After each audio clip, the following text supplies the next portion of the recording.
Hello students. तो हम आ गए हैं अपनी नेक्स्ट वीडियो के साथ। जैसा कि हमें पता है हमारे फर्स्ट टर्म्स कंप्लीट हो गए हैं और सेकेंड टर्म के सिलेबस का स्टार्ट हो चुका है सिलेबस। और सेकेंड टर्म में हम इकोनॉमिक्स का पहला चैप्टर आज पढ़ने जा रहे हैं, जैसा कि आप देख रहे हैं मैक्रो इकोनॉमिक्स के बारे में। तो इंट्रोडक्शन ऑफ मैक्रो इकोनॉमिक्स हमारा चैप्टर है, जिसमें हम पढ़ेंगे what is macro economics, difference between micro and macro economics, how macroeconomics influence microeconomics and how microeconomics influence macroeconomics। हालांकि देखिए दोनों हैं अलग अलग ब्रांच, लेकिन इन्फ्लुएंस जरूर करते हैं। एक चीज को हमने, जैसा कि एक मेरी पहले की वीडियो थी जिसमें मैंने 11th क्लास में डिस्कस कर रखा है difference between micro and macro economics, लेकिन वो 11th के लेवल पे था। थोड़ा सा हम यहाँ पे भी डिफरेंस डिस्कस करेंगे, है ना। लेकिन उससे पहले हम ये जान लें कि मैक्रो इकोनॉमिक्स है क्या, फिर हम इसी में पढ़ेंगे माइक्रो मैक्रो पैराडॉक्स, यानी कि कॉन्ट्राडिक्टरी, कि वो माइक्रो जो है वो अलग कैसे है मैक्रो से। और हम इस चैप्टर में पढ़ेंगे, सबसे बड़ी बात इस चैप्टर में जो हम पढ़ने वाले हैं वो है ग्रेट डिप्रेशन ऑफ 1930, डिप्रेशन और रिसेशन के बारे में भी पढ़ेंगे हम थोड़ा सा। तो चलिए हम स्टार्ट करते हैं मैक्रो इकोनॉमिक्स के बारे में। मैक्रो इकोनॉमिक्स है क्या?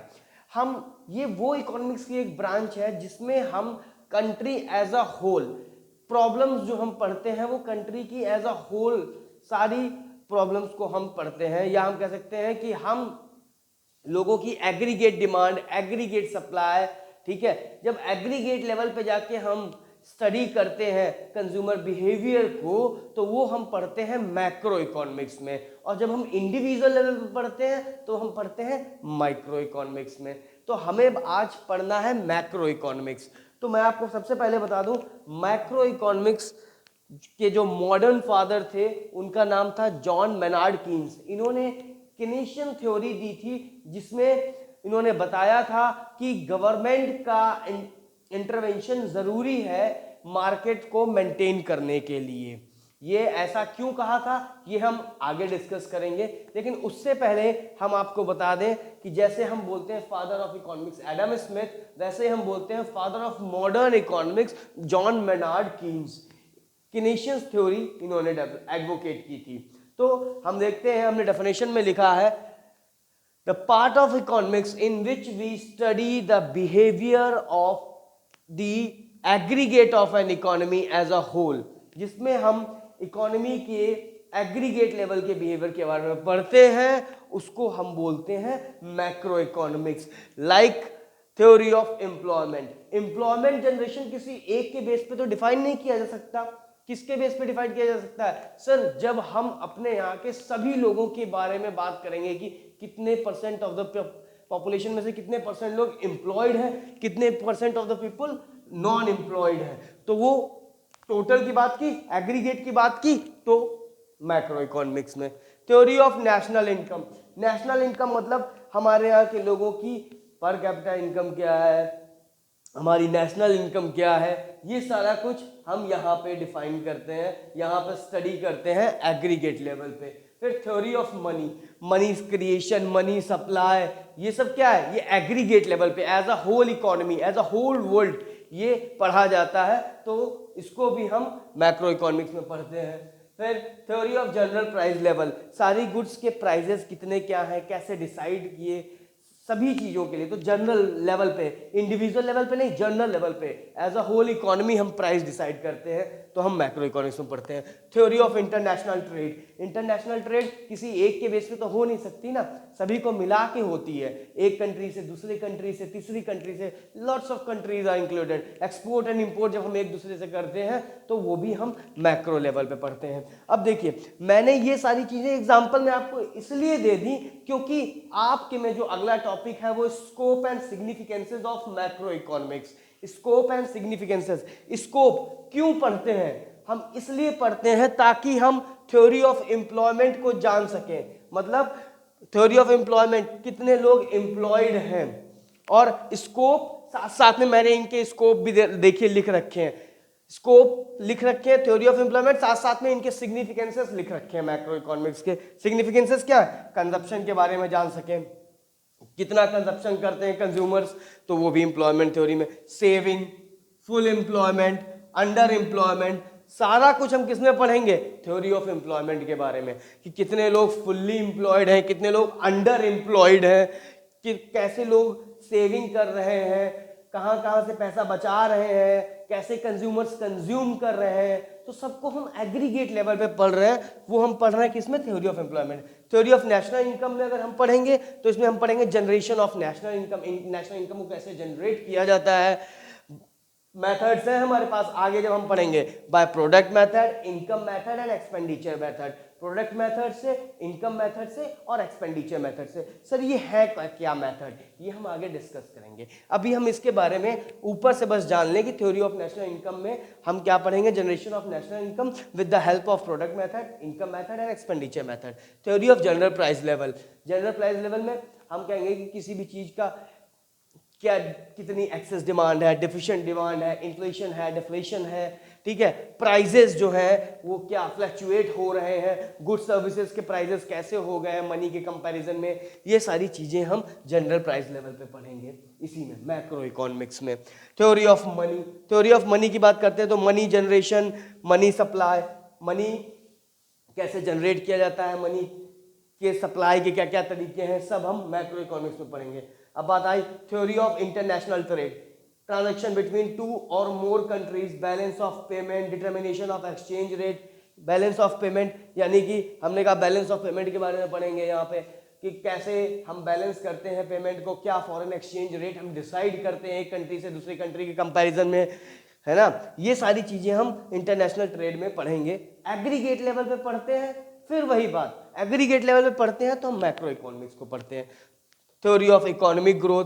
Economic growth as a whole economy हमारी ग्रो कैसे करेगी, तो हम फुलर यूटिलाइजेशन ऑफ रिसोर्सेज करेंगे। रिसोर्सेज का पूरी तरीके से इफिशिएंट एंड फुलर यूटिलाइजेशन वो हम इसमें पढ़ेंगे। ऑब्जेक्टिव ऑफ इकोनॉमिक ग्रोथ, और हमारा ऑब्जेक्टिव जो होगा वो इकोनॉमिक ग्रोथ होगा, वो हम मैक्रो इकोनॉमिक्स में ही पढ़ेंगे, ठीक है। तो हम ये सारी चीजों को एज अ होल इकोनॉमी पढ़ने वाले हैं, इसीलिए हमने ये सिग्निफिकेंसेस एंड स्कोप भी आपको दे दिए। अब देखिए आपने डेफिनेशन में लिख रखा था like theory of employment, theory of national income, theory of money, ये सारा कुछ इसके सिग्निफिकेंसेस एंड स्कोप में डिफाइन कर रखा है। जैसा कि हमने बोला था आपसे कि माइक्रो और मैक्रो के बीच के डिफरेंसेस को हम पढ़ने वाले हैं। माइक्रो और मैक्रो के बीच के डिफरेंसेस की अगर हम बात करते हैं तो भाई जाहिर सी बात है, मैं आपसे पहले ही कह चुका हूँ, इंडिविजुअल लेवल पे और एग्रीगेट लेवल पे हम इनको पढ़ते हैं, तो अलग अलग थ्योरीज हैं। अगर हम बात करते हैं माइक्रो लेवल पे इकोनॉमिक्स को जो हम पढ़ते हैं, तो हम पढ़ते हैं individual demand, individual supply, consumer behaviour, consumer equilibrium, producer equilibrium, ये सारी चीज़ें हम इंडिविजुअल लेवल पे पढ़ते हैं, तो हम माइक्रो इकोनॉमिक्स में पढ़ते हैं। अगर हम बात करते हैं मेन इंस्ट्रूमेंट, सेकेंड पॉइंट है the main instrument to study micro economic problems are demand and supply. तो हम इसमें मेन इंस्ट्रूमेंट क्या पढ़ते हैं, जैसा मैंने अभी आपको बताया डिमांड और सप्लाई के बारे में। Price is the determinant to solve the problem. यहाँ पे क्या, प्राइस जो मेन डिटरमिनेंट होता है, प्राइस किसी भी चीज का, उससे हम प्रॉब्लम को सॉल्व कर सकते हैं। क्यों? क्योंकि इंडिविजुअल लेवल पे पढ़ रहे हैं। It is also known as price theory, इसी वजह से हम इसे प्राइस थ्योरी बोलते हैं। अब जस्ट हम अपोजिट में आ जाते हैं मैक्रो इकोनॉमिक्स में। It is the study of economy as a whole economy के बारे में पढ़ते हैं। aggregate demand, aggregate supply. The main instrument to study macroeconomic problems are aggregate demand and aggregate supply. Total savings, total investment, ये सारा हम macro economics में पढ़ते हैं। Income is the determinant to solve the problem. हम कैसे problems को solve कर सकते हैं? On the basis of income and employment. देखिए इसीलिए हम इसको बोलते हैं, it is also known as the theory of income and employment. इसीलिए हम मैक्रो इकोनॉमिक्स को theory of income and employment बोलते हैं। अब बहुत बेसिक से हमने जाके बात की है माइक्रो मैक्रो के डिफरेंस पे, अब इसमें कोई डाउट आपको नहीं होना चाहिए। चलिए तो अब हम जो पढ़ेंगे टॉपिक वो होगा माइक्रो और मैक्रो कैसे कॉन्ट्राडिक्टरी हैं, कैसे अपोजिट में चल देते हैं। कई बार कई चीजें माइक्रो के पॉइंट ऑफ व्यू से अच्छी होती हैं पर वो मैक्रो के पॉइंट ऑफ व्यू से अच्छी नहीं होती हैं। इसको बोला गया है माइक्रो मैक्रो पैराडॉक्स। भाई कोई चीजें हमारे हिसाब से अच्छी हैं, हमारे घर वालों के हिसाब से नहीं अच्छी हैं, है ना। तो ऐसा ही है, इंडिविजुअल लेवल पे जो चीजें अच्छी हैं हो सकता हो वो एग्रीगेट लेवल पे अच्छी ना हो। मेरे कुछ अपने डिसीजंस होते हैं और घर वालों के मिला के कुछ अपने डिसीजंस हो सकते हैं, आपके कुछ अपने डिसीजंस हो सकते हैं, मोहल्ले वालों के अलग डिसीजंस हो सकते हैं। वो एग्रीगेट लेवल पे चले गए, आपके डिसीजंस इंडिविजुअल लेवल पे आ गए, तो वो डिसीजंस को हम पढ़ेंगे माइक्रो और मैक्रो पैराडॉक्स में। अपनी देसी भाषा में तो समझ लिया, आप थोड़ा सा लिखी हुई भाषा में भी समझ लें जो भाई साहब इकोनॉमिक्स हमें बताती है। तो इनका मानना है, जैसे मैंने अभी आपको बताया, कि आपके डिसीजन सही हो सकते हैं इंडिविजुअल लेवल पे, लेकिन वो एग्रीगेट लेवल पे चेंज हो जाते हैं। तो हमने कहा when particular situation is logical at micro level but becomes illogical at macro level is known as micro macro paradox। यानी कि एक सिचुएशन जो कि बिल्कुल सही है माइक्रो लेवल पे, लेकिन वही सिचुएशन मैक्रो लेवल पे बिल्कुल गलत साबित होती है, तो उसको हम बोलते हैं माइक्रो मैक्रो पैराडॉक्स, यानी कि कॉन्ट्राडिक्टरी। अब कैसे, एक एग्जांपल ले लेते हैं, एग्जांपल ले लेते हैं सेविंग का। अगर हम बात करते हैं सेविंग्स की अगर हम बात करते हैं एट इंडिविजुअल लेवल,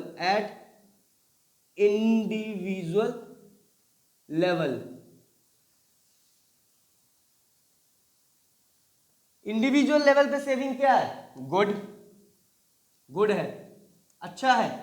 क्यों अच्छा है? क्योंकि भाई आदमी अगर अपने परिवार के लिए सोचेगा, कुछ कमाएगा, तो उसमें से कुछ पैसा बचाएगा वो इसलिए ताकि फ्यूचर में उसे हो सकता हो मेडिकल इश्यूज हो, उसकी फैमिली को हो सकता हो बच्चे की फीस जमा करनी हो, या कहीं कुछ भी प्रॉब्लम अराइज हो सकती है, तो वो सेविंग की तरफ ध्यान देगा, हाउस होल्ड सेविंग की तरफ जरूर ध्यान देगा। लेकिन अगर यही सेविंग की बात करें एट एग्रीगेट लेवल पे,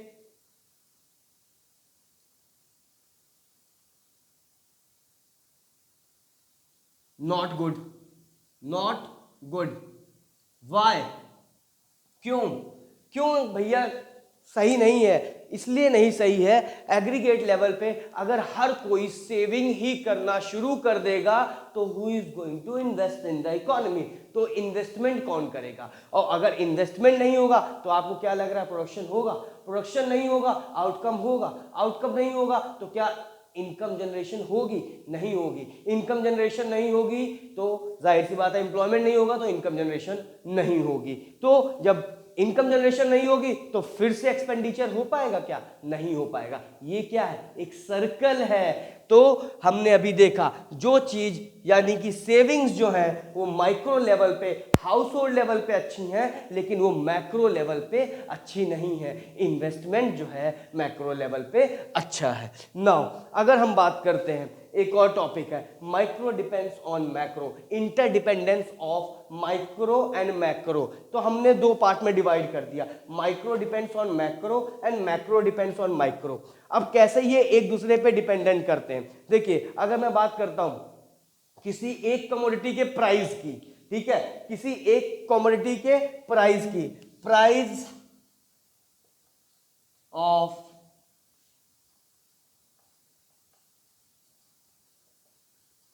प्राइस ऑफ कमोडिटी, किसी एक कमोडिटी के प्राइस जो है वो किस पे डिपेंडेंट है? जनरल प्राइस लेवल पे। अगर हम बात करें मैक्रो लेवल पे तो किसी भी एक कमोडिटी का प्राइस जो है वो जनरल प्राइस लेवल के बेस पे डिसाइड किया जाता है। इस वजह से माइक्रो डिपेंडेंट है मैक्रो पे। अगर हम बात करते हैं how macro is depend on micro, अगर मैं बात करता हूं नेशनल इनकम की,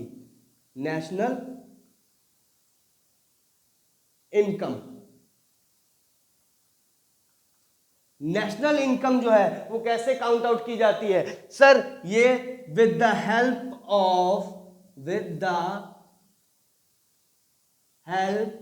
ऑफ इंडिविजुअल इनकम्स।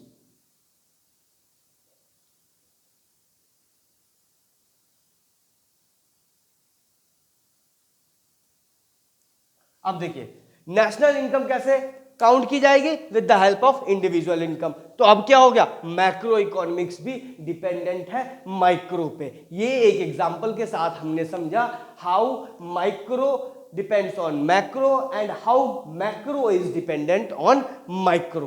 तो ये क्या हो गया, ये interdependence of micro and macro economics है कि ये एक दूसरे पे ही डिपेंडेंट है। एक तरफ कहते हो पैराडॉक्स है, एक तरफ कहते हो इंटरडिपेंडेंट है, दोनों ही सही सिचुएशंस है।